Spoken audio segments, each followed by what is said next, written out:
Hi guys, happy Thursday. Yeah, voice is like totally gone, but oh well. So, alright, now we're gonna go into Jupiter.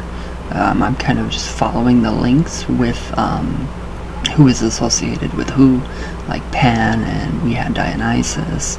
So we have Jupiter now, and this is pretty interesting stuff.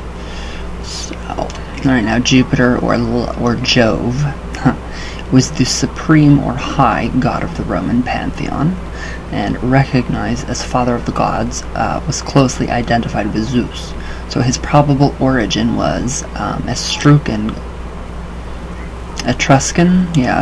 god for the Etruscan kings, with their own high god being called Tinia, instituted the cult of Jupiter, Optimus, Maximus, Beast, and Greatest. I like that. But his name and characteristics more closely associated him to the Greeks being a sky god, Jupiter, Lucidius? I don't know. He was the light bringer. Okay, so yeah, light bringer in the days of the full moon. So the Ides were sacred to him. Like Zeus, he was associated with rain and thunder, since his epithets include thunder and ascender of lightning, fulgurator, whatever. And his main sanctuary was located on Capitoline Hill in Rome. Contained the Lapides. Lapis Silces. I can't pronounce these fucking words. And believed to be his thunderbolts. So, throughout Italy, all of the sanctuaries honoring him were built on hills and places that can be struck by lightning, or that had been struck by lightning. He was represented in the sanctuary of Jupiter Ferentinus by a crude lump of stone. Wonderful. Jupiter was not only the protective deity of the race, he was regarded as the guardian of public morality, being concerned with oaths, treaties, alliances, and wars. Socially, Jupiter was also concerned with the citizens' duties towards the gods, state, and family. His annual dedication festival was observed on September 13th. Oh, right after my birthday. I love that. The day on which the councils of the Republic took office.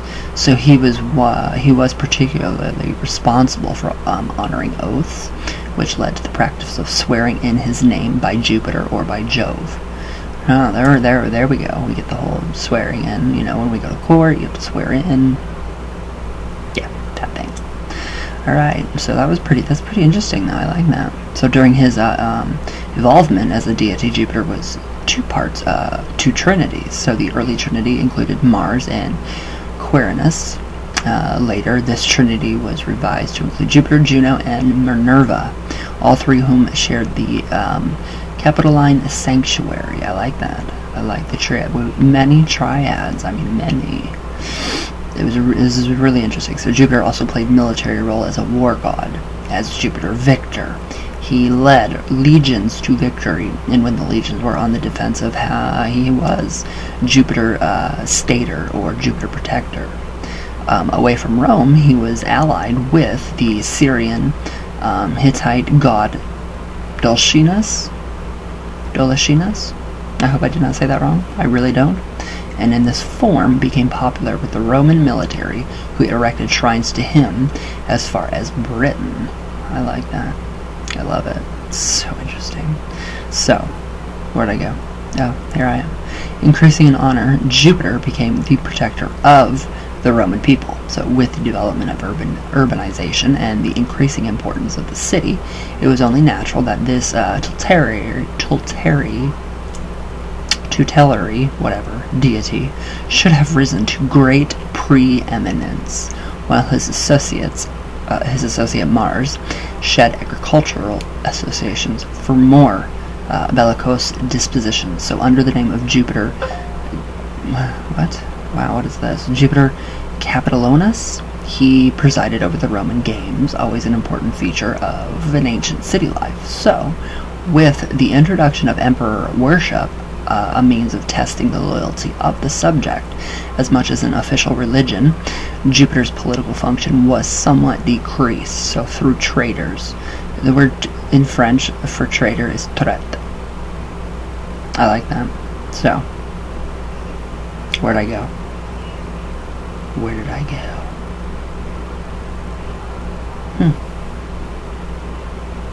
I don't know where I went. Don't know where I went, guys. Oh, okay, so the traitors were still thrown from Tarpeian Rock on Capitolone Hill. Oh, wow, that's a punishment. Jupiter was no longer the embodiment of the greatness and prosperity of the Roman Empire, but rather he served as a divine guide of the world. Cairo, who in 43 BC had his head and hands cut off for the advocating return to republican principles, so equated Jove with Numen, something mentis, the presence of a supreme mind. This was a conception not unlike monotheism of Christianity, to which the conversion of Emperor Constantine in 312 AD meant the beginning of the end of the European pagan era. So, we have that, which is pretty interesting, very interesting, but I'm curious about a little more. There's more in here that I really want to understand. So, the Trinity.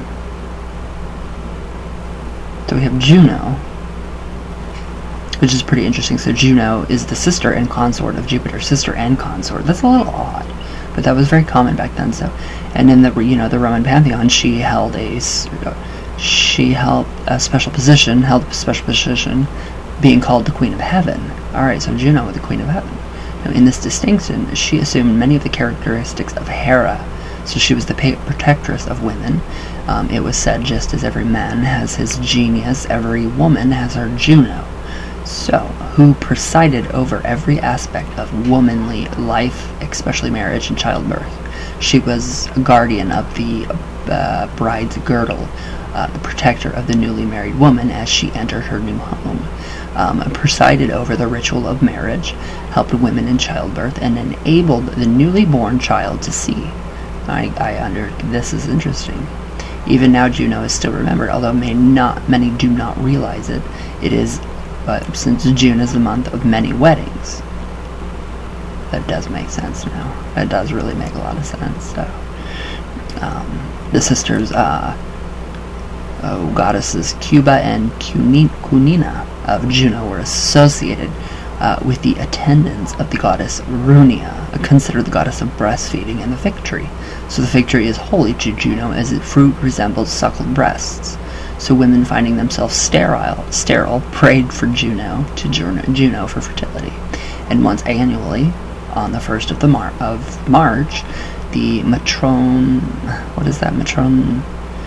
Matronilla, the matrons of the city made special offerings at her temple in the grove of the Esquiline, as the moon was to control the sexual life of women. Juno was a moon goddess and was worshipped on the kalends, or the days of the full moon. So wow, that's really interesting. That is really interesting. I like that. So, right, that we have Juno, Jupiter, the sister. So that's pretty interesting. Alright, now we have Minerva, which is even more interesting. So Minerva probably derived from the Etruscan goddess Minerva, and since her name is equivalent to men's mind, she was in the Etruscan trilogy with Jupiter and Juno. But later, look on the aspects of the Greek goddess Athena.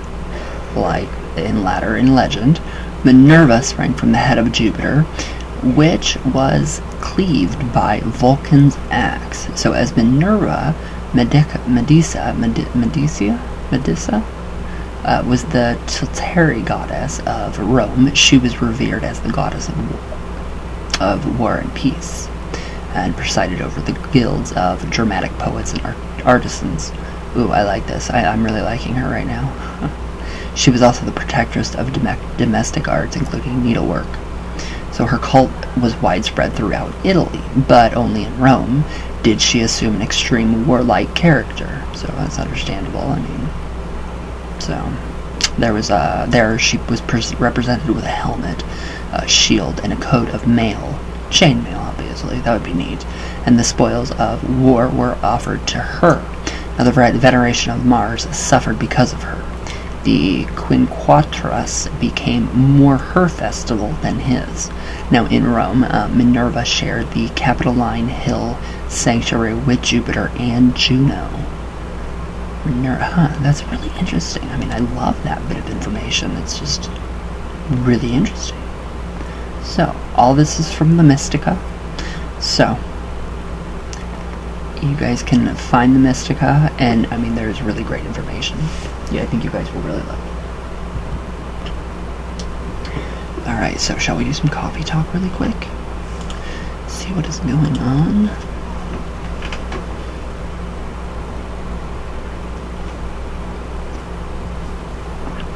Just a note for all of you that back out on the 1st of the month on Patreon, you're all blocked. Yeah, you are all blocked. I know exactly who backs out, and you guys will not get back into Patreon at all. Not my Patreon, anyway. So a lot of people can go find some other witch to do their workings for them, because I'm limiting what I do for who exactly, for whom. So sorry guys, but it's not how it works.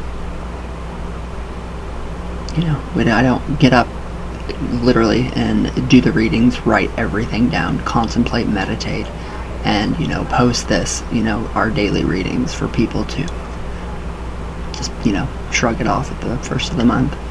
It's not how it works. So, sorry. Not sorry. Alright. Oh, come on, YouTube. Please. Please. There we go. It's doing something. Alright. Everything is really slow lately because I think it's just because, yeah, everybody is home and we can't really fucking do anything or go anywhere. Now the National Guard, or whatever, is literally in my city. And I'm like, that's a little creepy. That's actually a little lot creepy to have the National Guard here. I was like, oh, that's wonderful. But I mean, if they're going to keep us safe, just, you know, everybody just needs to stay inside and just, you know, stop visiting everybody. Or, you know, it will keep spreading and we're never going to get, you know, better. And I would really like to, you know, go out with friends and do stuff. Alright, Tim, hello. Nice content. Keep up the great content. Thank you. Thank you. Shout out. Cat Braun, hi my love. 20 caps of kratom. Oh god, a day is real lot. Yeah, it is. I take only about a third teaspoon a day of that. If you are having trouble weaning off, you definitely should talk with your doctor. Exactly. It's scary. It's really scary. So, alright, Cat Braun. I just got over being sick as well. Not corona, but seemed like lasted forever. Hope you feel better soon. It's just this head stuff. It's going away. Definitely. Honey M, hey there, hi, love your videos. Can you read on? I will read out March 19th and July 8th. The Book of the Birthdays. Yeah, we call that the scary book because it's like really, really accurate. Alright, Janelle Longoria, shout out. Tim. Jay, Phoenix, my bro, hello, shout out. Jasper Quinzel, hi my Jasper, how are you? John B. Lady Griffin, hi love. Balance mode. Hello. Shout out. Marthy. Hi. The spinning dancer. Ooh, I like that. Nice. Awesome. Pregnant Breaker. Shout out. Juggalo. 909. Shout out. Catherine something. Hello. Leia Hall. Hello. Kelvin Stefan. Hello. Hello, everybody. All of you are amazing. Alright. I know, the cane topic, Pregnant Breaker, I know, I need to get more into that because it's really interesting. I am still very interesting. Alright. Alpha Draconian, hello, how are you? I hope you're well. Skyly Sullivan, hi. My sister Kristen, I love you. Miss Lizzie. Mr. Beast, what a name, hello. Ace Hardy, hello, which was, oh, happy birthday Lucy Davis, yes. She's amazing, she's very amazing. Peggy G, Reaper Shadow, hi. Tony Garcia, hello. I do not want to celebrate Mortal Valentine's Day. Who would? Alright. And my Anthony. Alright, guys. I will see you guys tomorrow. I hope you guys have a great day. Be safe, stay healthy, yeah, and just stay home. So, alright, I love you all very much. And thank you guys for all the well wishes and everything. I'm feeling it. It's great. Thank you very much. So, all my love, all the way from Venus, all the way back down. And I will see you guys tomorrow. So, thank you guys. I love you all very much. Stay safe, please. I don't want to see you guys in hospitals and all that crazy stuff. So, I love you all very much. And everybody have a good day.